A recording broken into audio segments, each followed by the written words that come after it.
Selamat pagi bosku, jumpa kembali bersama saya Cecilia dari Pilar Mas Investindo Sekuritas. Touch your heart, touch your profit. Nah, seperti biasa kita akan mulai saja nih market review kita hari ini, Jumat 27 Agustus 2021 dengan episode I Just. Maka dari itu jangan kemana-mana ya bosku, tetap di channel Pilar Mas Investindo Sekuritas. Touch your heart, touch your profit. Pionir Sekuritas Channel di Indonesia.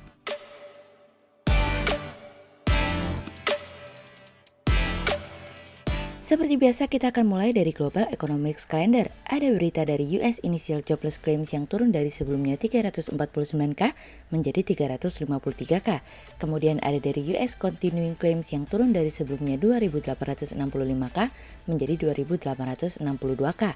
Kemudian ada dari US GDP Annualized Quarter over Quarter kuartal 2 2021 yang naik dari sebelumnya 6,5% menjadi 6,6%. Kemudian kita beralih ke corporate news. Ada berita dari PT Roda Vivatex Tbk atau RDTX yang meraih pendapatan 105,85 miliar rupiah hingga periode 30 Juni 2021, turun dari pendapatan 195,16 miliar rupiah di periode yang sama di tahun sebelumnya dari iqplus.info. Kemudian ada dari PT Intermedia Capital Tbk atau MDIA yang meraih pendapatan 690,32 miliar rupiah hingga periode 30 Juni 2021, naik dari 616,76 miliar rupiah di periode yang sama di tahun sebelumnya dari iqplus.info. Kemudian ada dari PT Visi Media Asia Tbk atau VIVA yang mencatat pendapatan 920,27 miliar rupiah hingga periode 30 Juni 2021, naik dari 874,11 miliar rupiah di periode yang sama di tahun sebelumnya dari iqplus.info. Kemudian pada perdagangan hari Kamis tanggal 26 Agustus 2021, IHSG ditutup melemah 55 poin atau minus 0,90% menjadi 6.058. Sektor keuangan, industri dasar, infrastruktur, properti, konsumer siklikal, industrial, transportasi, kesehatan bergerak negatif dan mendominasi penurunan IHSG kali ini. Investor asing membukukan penjualan bersih sebesar 274 miliar rupiah. Kemudian kita akan masuk ke market review kita hari ini. Cerita hari ini akan kita awali dari gosip versus realita.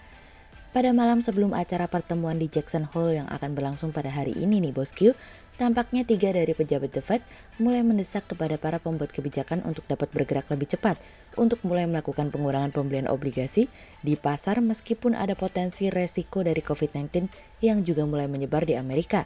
Ketiga orang tersebut adalah Presiden Fed Bank of Dallas, Robert Kaplan, Presiden Fed Kansas City, Esther George, dan St. Louis, James Bullard.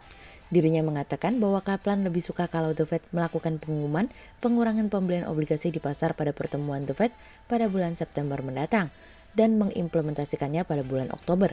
Begitupun juga dengan James Bullard dari St. Louis yang meminta untuk dilakukannya pada musim gugur atau selesai kuartal pertama tahun 2022 mendatang. Tambahan personil terakhir adalah Presiden Fed dari Kansas City, Esther George yang juga ikutan mendesak agar pengurangan pertama dilakukan pada tahun ini. George mengatakan bahwa dirinya melihat sangat penting untuk memulai, oleh karena itu saya kurang tertarik apabila keputusan pengurangan pembelian obligasi tersebut ditunda. Bullard menambahkan bahwa memang angka COVID-19 tengah mengalami kenaikan, namun yang pasti dalam beberapa titik ketika COVID-19 akan mengalami kenaikan, perekonomian telah belajar dan beradaptasi dengan pandemi ini. Terus terang, meskipun ketiga orang ini tidak memiliki vote untuk melakukan kebijakan tahun ini, namun yang jelas komentar mereka telah membuat pasar Amerika mengalami penurunan.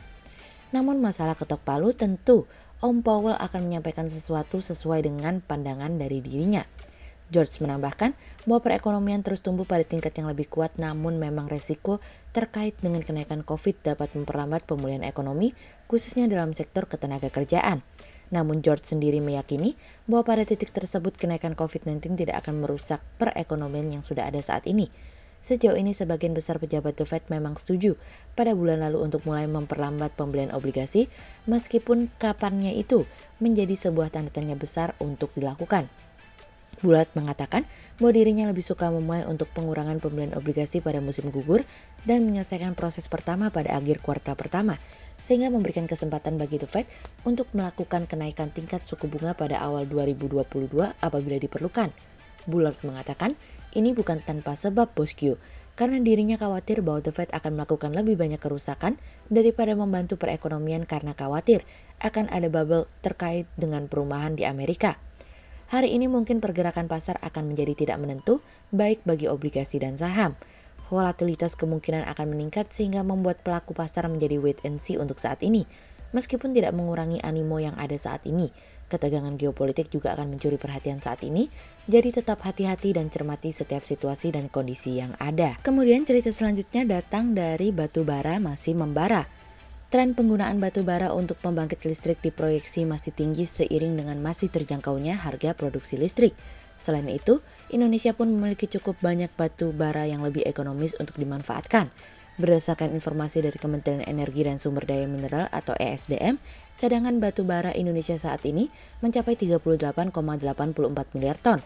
Adapun rata-rata produksi batu bara sebesar 600 juta ton per tahun, maka umur cadangan batu bara dilaporkan masih bertahan 65 tahun apabila diasumsikan tidak ada penemuan cadangan baru. Selain itu, batu bara yang tercatat ESDM sebesar 143,7 miliar ton. Jika mengacu pada kebutuhan listrik nasional saat ini, biaya pokok penyediaan atau BPP tenaga listrik di pembangkit listrik tenaga uap atau PLTU sekitar Rp600 hingga Rp800 per kWh. Adapun BPP PLN secara umum per Juni 2021 tercatat Rp1.297 per kWh. Tidak hanya itu, paling murah pembangkit listrik berbasis batubara PLN juga masih menjadi yang terbesar atau mencapai 66,80% dari total 275 TWh per 2020. Permintaan batu bara di sejumlah negara masih sangat tinggi, bahkan volumenya diperkirakan dapat terus meningkat. Hal itu sejalan dengan laporan International Energy Agency atau IEA yang baru-baru ini yang memperkirakan konsumsi batu bara global meningkat 2,6% pada 2021 didorong oleh sejumlah negara seperti China, India, dan Asia Tenggara. Proyeksi tersebut ditopang oleh pemulihan ekonomi yang terjadi sehingga ada peningkatan permintaan untuk pembangkit listrik dan industri. Adapun Indonesia saat ini menjadi salah satu produsen dan eksportir utama batu bara di dunia.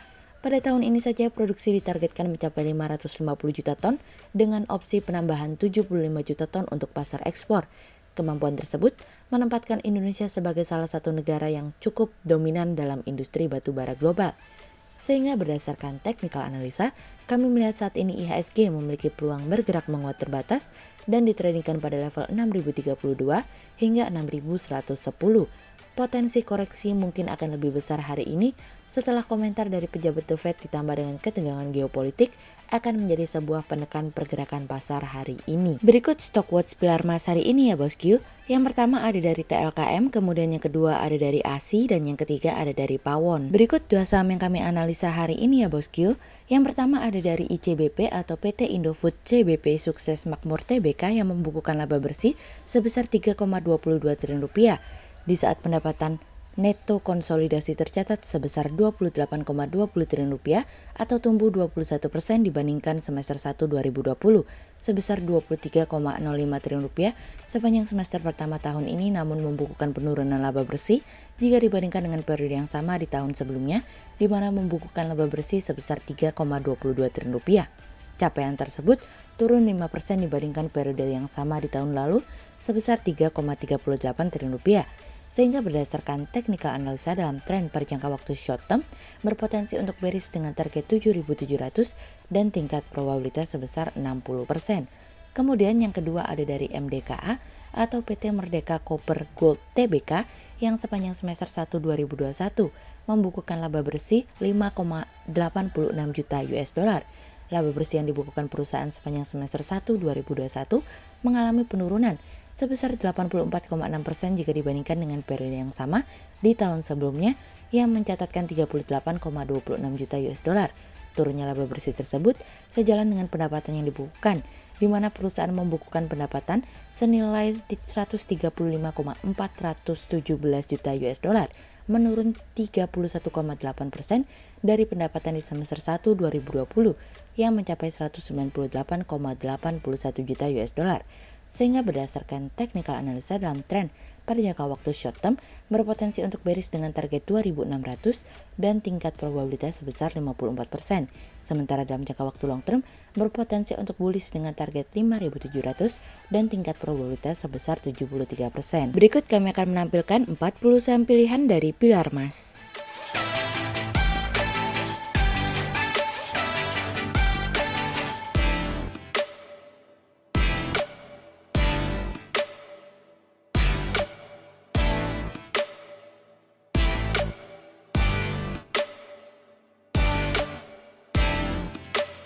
Sekian untuk review market kita kali ini ya bosku. Untuk info lebih lengkapnya bosku bisa download PDF dengan klik link di bawah video ini atau bisa juga langsung akses ke website kami di www.pilarmas-investindo.co.id.